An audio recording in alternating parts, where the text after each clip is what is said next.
Hi, welcome to Biz Pointz TV. I'm Larry Kortkamp, your host.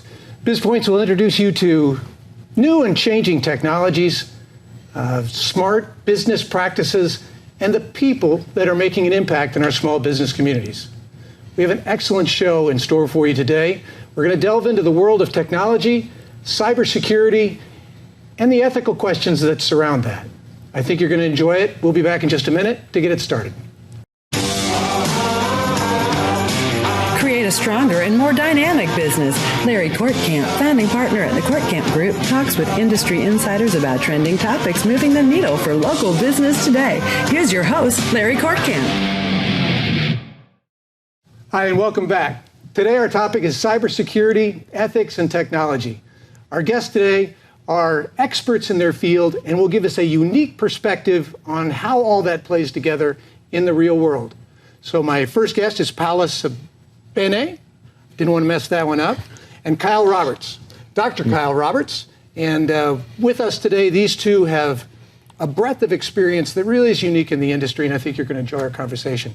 So Paola, let's begin with you. First off, I think it would help our audience to know a little bit about you, some of your qualifications, and why we enjoy speaking with you so much. Thank you. And thank you very much for having us here as part of your audience and your show. I have been in technology for a long, long time, almost 3 decades. And I have started from what I call the bottom of IT, cabling, actually, literally, from data centers to applications to networks to storage, and eventually made it to management positions. I've been in the public sector. I've been in nonprofit. I've been in various industries, and I've held C-suite roles in 4 C-suite roles in large companies, manufacturing, industrial manufacturing, in nonprofit, in government, a CTO of the state of Hawaii, actually, and I have had my own company as well. And now I'm blessed to be able to be at Teknion Data Solutions and heading their data governance practice. I was going to say you're both with Teknion. Is that correct, Kyle? That's right. That's right. So I've been there about 3 years, and so before that was a professor, taught statistics at a few universities, and so with that boring class that everyone hated. I was going to say, wow, yeah. Is that interesting? Yeah, no, that people hate it. But I really enjoyed it. Now I'm a data scientist at Teknion. So it's much higher on that interest level. My wife says no, but yes, I enjoy it. I enjoy it. Yeah. So Teknion, I'm not familiar with Teknion, and I don't know how many in our audience are. Can we have just a short blip on what they do and why the work they do is important? Sure. We're very, and please fill in, we're very passionate at Teknion to make sure that we are really extracting the truth behind what people think as the data that they have. And that truth is really what makes them make brilliant decisions as opposed to just good decisions. And we enjoy serving our clients, truly serving our clients in a way that I think is refreshing, truly looking out for what is best for them. So our conversation today involves data, obviously, and data is such a huge, it's a small word, but a big thing that we talk about. And when you talk about serving or integrity and ethics having to do with data, Kyle, how does that interplay there? How does ethics and morality have to do with data? That's a great question, because the trouble is that we find with most people that when it comes to data, they want everything, right? And then when we come in to help a company, generally, it's almost like, I think a good analogy is 2 Kings 4, where Elisha comes in and, they're making a pot of stew and everybody throws everything in. They find out there's death in the pot. And then Elisha, the consultant, comes in afterwards and says, all right, let's put some flour in it and you'll all live, right? That a lot of times is what we do, is that everyone started out going, we need everything, right? We need to pull in all the data we can, but then ethically, what do we do with this? And they may not realize it, but in their data pot may sit death, because it may be that they're measuring things incorrectly or they're measuring things illegally. And so trying to parse all of that information out, it's really difficult. And we find ourselves a lot of every day just trying to get up on, can companies do this? Are they allowed to do this? And navigating those waters, very difficult. Yep. So data governance, does that fall under that category? Governance by design, which is what we like to call, it does. Governance actually, in a nutshell, will allow you to say, who is supposed to make a decision on this data, for what reason, at what time, etc. So it's a navigational course. And then you get to understand if you're looking at your data as just an asset, or in very modern terms, your data is actually a product that is evolving or devolving. So it is a product in the making. That's the dynamic virtue of the data.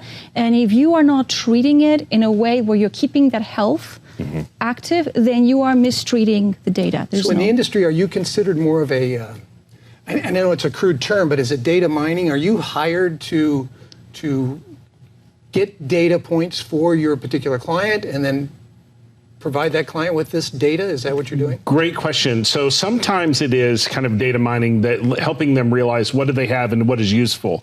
Other times it is actually marrying their existing data with other third-party data sources so that they can enrich it in order to make better decisions. And so kind of both and on that, yes. And that is a key, I'm sorry for jumping in there, but there's a key aspect right now when everybody's being incentivized or is being kind of nudged or pushed to go into data monetization. What does that whole world of data monetization mean? Especially for the smaller companies, you have a lot of data brokers coming knocking at your door saying, hey, you've got data we could use, and you're going through a tough time financially. So it is something that is inviting. And there's a whole list of things that really need to be done to make sure that you are handling that process very carefully and judiciously. So this has been obviously in existence, an issue for a while now, but I'm curious, based on our current, last several years really, we don't even need to confine it to just very recently, but there's a bigger spotlight on this issue now than there really ever has been before. And our friends in the big tech, as we call them, are making themselves an easier target because of some past experiences. But it's not just them, it's other people that are involved in it as well. Does that make that job of governance maybe easier than it used to be? Because now there is more awareness of the potential downsides that there could be associated with that? I think that while there is awareness from a security and privacy perspective, there's also an acceleration and a drive to innovate so much. And in order to innovate, your fuel is the data. So you have on one side more caution, and on the other side a greater push to not be as careful. So it is still the same problem with just a different volume, if you will. Well, and a little bit more nuance. I mean, before we were dealing with maybe a phone and tracking our whereabouts, but now we're doing wearables. We're doing implants. Now you're helping me to move my legs with some brain waves that I'm doing. You're helping me hear with a cochlear implant. You're making me see with oculars. Wow, this opens up an entirely new definition of what happens with the data than we've ever dealt with before. Is that a daunting experience? Well, I think people are rightfully terrified. I mean, whereas I think we would probably argue that 5 or 6 years ago, we would have the conversations with companies of you need to be doing data governance. And now companies are sprinting saying, we need to be doing data governance. We have no idea how to do it. And it is awfully terrifying because you do read the stories of, oh, this company got shut down because they were measuring something they didn't know they were measuring, and they were making that publicly available. I mean, there's so much emphasis just put on me having your credit card information, let alone the fact that I can turn your eyeball on and off, right? So it's like, wow, these are huge questions for you to be sitting in the hot seat to have to make those decisions. What types of companies do you work with? Say at Teknion, what are you dealing with? What types of data are they asking you to manipulate? Are you working with maybe GPS related businesses like the iWatch kind of a technology, or is it just more mundane business manipulation of data on their customers and clients and so forth? I think there's a mixture of both. Yes, we're focusing on we have more customers on the financial and on the health sector, but any customer is suitable for us to work with. And Kyle can actually bring some examples, maybe from the data science perspective. Yes. So one of the difficulties is that, and we do work a lot with financial institutions, but so here's a great example of where someone may be in trouble but don't know they're in trouble. We all know that with the Fair Lending Act that you can't include certain variables in a model in order to predict whether or not someone is going to fail on a loan. Like you can't use whether their ethnicity and a whole host of other variables. But what they don't know is some of the other variables they're using are actually proxies for those. Right. And that will get you in trouble also. And so when we are working with these companies of, okay, how do you deal with these ethical issues of, are we using our data right? Can we use the data in the way that we want? Again, it is I understand why people are going, I have no idea what to do. Just help us. Right. Help us do this. Getting into some really good areas here that I want to explore a lot further. We are going to take a short break. Okay. We're going to get a word from our sponsors. We will be back in just a moment to continue our conversation into cyber technology and what that really means for us. We'll be back in just a second.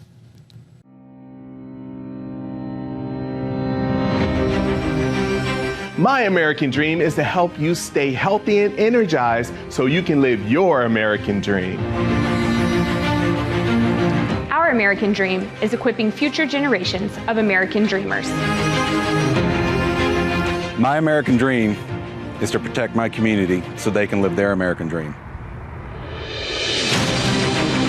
My American dream is to bring you some spice and flavor to your life. Our American dream is ensuring what's most valuable to you. Our American dream is creating opportunities for healthcare providers so they can have their American dreams. My American dream is serving our business community and advocating for all of your American dreams.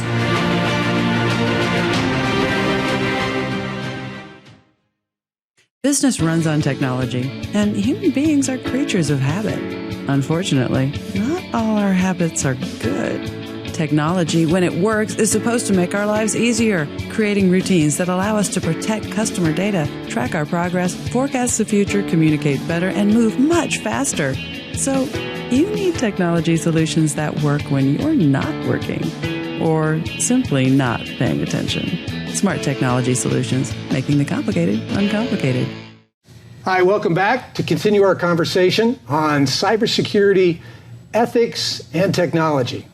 So where we left off, we were kind of getting in depth with a little bit more, maybe some real-time studies on what we've come in contact with. And Kyle, off screen, you and I had a conversation about one recent, and without getting too much into the detail, can you give us a little idea of how that conscious played into what you... Yeah, so one of the things we were discussing off screen was a company that we were working with, they were using data for a certain purpose, and then it suddenly became aware they wanted to use it for a different purpose. And again, I can't go into too many details on this, but it was interesting because it was a point at which we had to bow out. That we had to say, okay, there's nothing illegal about what you're doing, but ethically, we're in a gray area, and by gray I mean charcoal, right? It was getting really, really dark, really, really fast, and so there's always that tension of, okay, just because you have data, does that mean you can use it for the purposes you want? I think back to the old red line laws, right? Where communities were, I mean, literally bankers would take maps and they would draw red lines around communities and go, if these are high-risk communities, we don't want to lend to them because they had certain data on those communities. Of course, that's now illegal. But that envelope of pushing what is ethically okay and not, it's changing, I want to say day by day, but maybe minute by minute. And it's hard to navigate. And so, and for us, we'll have meetings with our team and go, this company wants to do this with their data. Are we okay with that? And do we want to help? And I know this seems like high-level discussions that we're having, and maybe in an effort to kind of bring it maybe down to a different type of level, when we talk about mining data, or when we talk about a proxy for data. So let's use my watch, right? My watch is gathering a lot of data for me throughout the course of the day. It's gathering where am I, right? It's gathering my heart rate. It's gathering how many steps I've taken. It's got my notes in it. It's got my calendar in it. Yeah. All these things now are strapped to me, and those are data points. Yes. Right? Yes. And some of those are intended and some are unintended as far as how that data could possibly be used. So some of the medical related data that we're getting now has some unintended consequences. So it's, if we know that the gentleman is prone to maybe a heart attack or heart disease, what have you, and we're monitoring his heart rate, but that also tells us extraneous information in addition to that. Right? It does. It does. So it tells us his maybe his location, or it tells us we had to know his age, or we get to know his race, his marital status. We need, where is he living? What part of the country? All these things that are extra points that we may or may not have access to when we gather data just simply from the readout of this watch. That's right. So when the company comes to you and says, how much data do you need to get us to the point? I know Kyle's smiling because I already know his answer. Yeah, I want all of it. Honestly, I mean, that's the struggle, is that, especially as a data scientist, I want every piece of data that you have.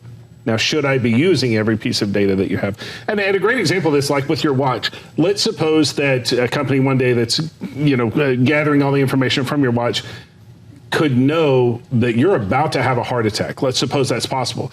Are they ethically responsible then to contact your healthcare provider and go, hey, we need an ambulance at your home right now, right? I mean, but the information that's contained therein, that might also be good information to market to, let's say, Bob's Burgers, right? Because, he weighs 380 pounds and he's, 5'8", and he probably likes burgers, that type thing. So where is the line there of being able to use it for good purposes or for other purposes of just making money off of you? And the rest of us are wondering who's in the position to make those decisions. Obviously, you're in a very technical position of just physically acquiring the data.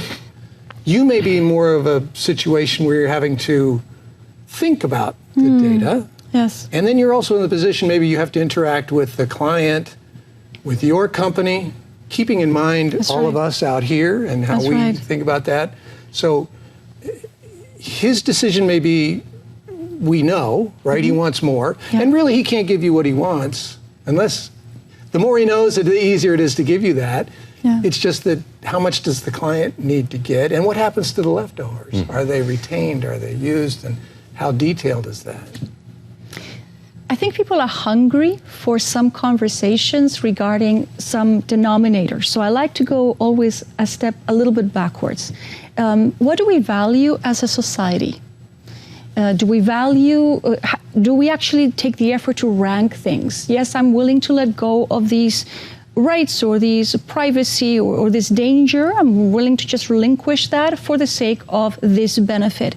We don't, as a society, have the practice of measuring that benefit. So we can't really make an assessment of the consequences and the danger. Or consequently measuring the risk either. Or measuring the risk either. You say, are we prepared to give off this? What right? What right am I giving up? Exactly. What liberties am I giving up? Exactly. What are you talking about? Brings me to the second part, which is we live in digital tribes. Right? So 20, 30 years ago, we were not. Despite the fact that we were beginning to be very digital, we could actually pretty much be aware of fairly the same things. If you turned on the news, you had a conversation, did you hear about this? Yes, I did. And everybody kind of chatted about roughly the same things. Now you're very much in a tribe. So Kyle may be listening or watching something that is completely different from what I'm listening and I'm watching, and we're going to have to feed each other information because we don't know. There's just not enough time to cross over. And as you emerge in these vertical digital tribes, then now it gets harder to understand the point of view and to then evaluate and to bring that value framework back in. So what does that mean to a small business? The small business is potentially living in a tribe, in a digital tribe, and in partnership with their ecosystem of businesses, clients as well as partners. There's a value system there. What happens if now their data is crossing over to another tribe? There's a different value system there, and that exercise needs to take place. It's not expensive and it's not lengthy, but it's a stepping back that says, let me just think about this. And I'll give you a quick example on ethics. I had a conversation with a client just a couple of days ago in which we were talking about stakeholder management, and we said, well, this group is going to be in favor of, this group is not going to be in favor of it. And he said, well, let's put a category in the middle as neutral. And I said, well, what if I told you there's no such thing? If they're not going to help you with your initiative, they're actually not going to help you with your initiative. That equates as being against the initiative, even if they don't do anything. And he had to take a double take, like, you've got a point. So now let's bring it back to what's the ethical code of the company? And he said, well, it's the law or moral values. I'm like, actually, ethics just means behavior, habit, right? Is the habit. So It is separated from morality and separated from your value system, your framework, your beliefs. So we can actually agree to behave in a particular way today that changes radically tomorrow. And we're all assuming we're operating in the same ethical code, and it may not be so. Well, because we've now had a new wrinkle that's put into us. We're in our separate tribes, but I'm the one where the tribe messages are holding on to. And I really don't like Kyle's message or interpretation of the message. So I'm just going to make his message harder to get. But I like yours. So yours is now going to get the full amplitude of all my resources to make sure it's out there. And if he just withers and dies, that's okay too. Right? So now we only have this single stream of information, and we no longer have the ability to weigh this or that, because now there is a bigger omnipresent force that is helping to create this message that's being driven. And that didn't occur before. And I'm curious on your thoughts on this, because I think that in many companies, it's the wrong people who are making that decision. Like in most companies, we find that IT is the gatekeeper. They need to not be the gatekeeper. They need to not be the used gatekeeper. a nice term for it. It's stakeholder. Let's delve into what that term really means, right? Right, yes. And then look at the evolution of data itself. So the life cycle management of data for those who are not in IT basically is from the point that you acquire or you create it all the way until you delete it or you archive it. That's the whole life cycle management. And along the way, all these people get to make decisions about it and make modifications. And there's not often a lot of management in that. So the data that you thought you had at one stage that was clean and good to use and offer to a partner and make money off of it actually may have been quite corrupted, and it may have a very different condition. Okay, so now that we've gotten more complicated on these decisions and ethical questions, we're going to take another quick break. So everybody out there can take a deep breath, focus, and we'll be back in just a minute after a word from our sponsors. 90% of news outlets in the United States are controlled by 6 corporations. They're not out to tell you the truth of what's happening. They're out to tell you the picture of the world that they represent. The mission of the Epoch Times is to chase the truth, to ground all statements in facts, and prevent people from being misled. This is a battle between truth and deceit. Subscribe today and join the Americans who are seeking truth and tradition. We'd love to have you on board.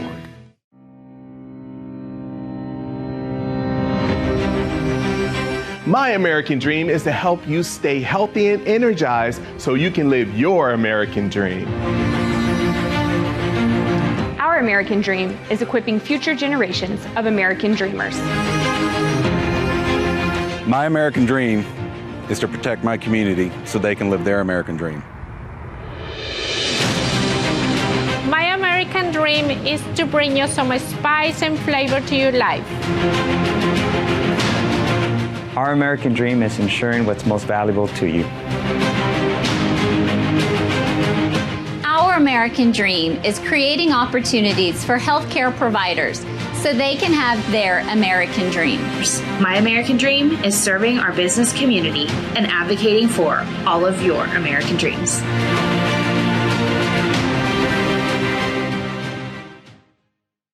Business runs on technology, and human beings are creatures of habit. Unfortunately, not all our habits are good. Technology, when it works, is supposed to make our lives easier, creating routines that allow us to protect customer data, track our progress, forecast the future, communicate better, and move much faster. So, you need technology solutions that work when you're not working, or simply not paying attention. Smart technology solutions, making the complicated uncomplicated. Hi, and welcome back.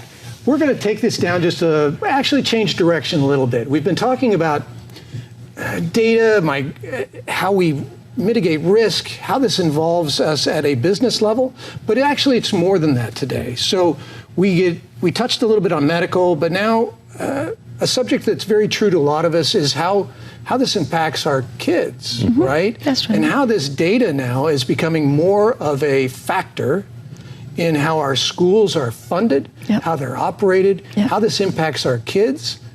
I'd like to talk a little bit about data and children and how that's being affected. Sure. Kyle, do you want to start us off? Yeah, I think there's always that concern of we like to know things about children, but when you talk about my child, and if my child can be identified, we get pretty upset about that. And so there's a really great study that was done by a gentleman. I actually worked with him for a while, that he was taking information that was just coming out of the newspaper on, it's a long time ago. So back then, I think it was the TOS test, which was the state standards. And he was able to, with 9 pieces of data that were just published in the newspaper, identify almost every kid individually within a single school district. And in some vulnerable populations, he only needed 3 pieces of data on them. So like Native American or indigenous populations, because the number of people in those groups are so small, he could identify each of those individual kids with just a little bit of information. And it's just the same data. What we're dragging from this data or pulling out of this data relating to that is the same with adults or anything else. So now we know that the child is heavy or obese or upset or has a heart problem or whatever, slow learning. And now these data points are now being incorporated into software that's actually driving education. It's not just descriptive software or software meant to describe. It is software meant to prescribe based on predictions. So now you are slapping on a whole lot of labels on an individual, young or old, based on the points, the data points that you have. And now the course of their options or their future is somewhat charted. Because as soon as you connect that into the blockchain, which is where education is headed, then the blockchain will sediment that path, and then it will be a lot harder to have those options or those tracks, if you will, have them recede. Okay, so you mentioned the B word you shouldn't have, because now we need just a short description. Blockchain. That's a really weird thing, and not a lot of people are aware of it. Sure. I don't know if we can. I don't know if we can really confine that into a short, but try. Just backing up a little bit and understanding that before we get to blockchain, the world of privacy has changed. So in the past, you would look at data as something that you owned, and privacy is you being reflected in that data. Data is more something that you are. So because of the aggressiveness of the virtual world, philosophically and morally, you are that data. And now that data is going into platforms. And a very powerful platform is one that is decentralized in theory, and to some extent it still is, and decentralized in such a manner so that once that contribution, that input goes in, it does not come out. Nobody can supposedly delete it. Nobody can there's no regulator for the blockchain platforms in which there isn't. And that now locks in perpetuity. There are multiple flavors of this. People might still walk away with what exactly is it. Know that it is a mechanism through which you will have your data inserted and you will transact at that level, you will communicate at that level more and more, and then that information is pretty locked. It's more of an autonomous third-party equation rather than the old third-party, right? So if you were going to send me money for a transaction on a very basic level, you were going to send me money for a transaction, your money would go to the bank, my product would go there, we had a third party that was looking at it, and then the transaction would occur because he's verifying both ends of the transaction. With blockchain on a very basic level, it eliminates the need to do that, and it does the verification of both ends, whatever those both ends happen to be. It's verifying the authenticity of both ends to create the transaction that's happening. So if we're taking, the more autonomous all this becomes, the less human it is. And doing that in some respects is fine, but again, when we're talking about the kids, you were talking about predicting. How are we predicting what a 5-year-old is going to do? We're predicting now what a baby. And then not only that, it gives us the power to, in a maze, if I want the rat to run one way, I close the door, I turn on a light, I put a piece of food, all these different things. And now you can do that with my kid, and you can open this door, shine this light, or only tell them this bit of information. And the outcome now becomes more predictable than it. And that's why everybody, No, go ahead. Everybody, even in a small, let's say a small company that says, what is my role to play in all of this? We all have a role to play, even if minimally, which is, what is my contribution to either the problem or the success? Am I contributing with the data that I hold in my business to doing this right or not? What does right mean? Right can be asking a whole lot of questions. Where is this data going? What are you doing with it? Why? How so? That will get you very, very far in the journey of being a better custodian and a better owner of that data. So a really good practical example of this is Antonin Scalia was giving an interview one time to a bunch of students that were at a law school. And in that interview, one of the things he said is, when I'm considering someone for my clerk, I'll take it from one of three schools. And you can imagine what those law schools were. And then somebody else later in the interview asked him, hey, who's the best clerk you've ever seen? And it was this guy out of Ohio State. And it was just, and then everybody started laughing because he was saying, well, in a prescriptive manner, I'm only going to I can't afford to be wrong. I'm only going to take one of these three. But somebody else had taken a chance on someone who wasn't in one of those three schools, and that wound up being the best clerk ever. I think that's the problem that we're talking about, is when we move to prescriptive in data, we're good at telling you about blocks of things. Right. We're terrible at telling you about what's Paola going to do. That's right? Statisticians, we can talk in big numbers, but when it comes to what is this individual going to do, I don't know. I mean, roll the dice. I don't know. So these are big picture questions. Yes. We always like to leave our audience, which is a small business audience by nature, with, like you said, what can we do? So what are some things that our audience can do today? I think the first is don't be afraid to ask for help. Like, there are people who spend their entire lives on just worrying about data governance or regulatory practice and things like that. Don't be afraid to ask for help.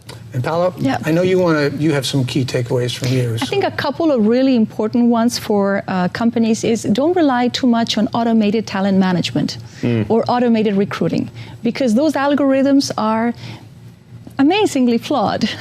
So actually get to meet the prospects yourself, the candidates, and talk to them, and you can have the input of automation and make sure that you're making your final decision with the old-fashioned human touch of using your judgment.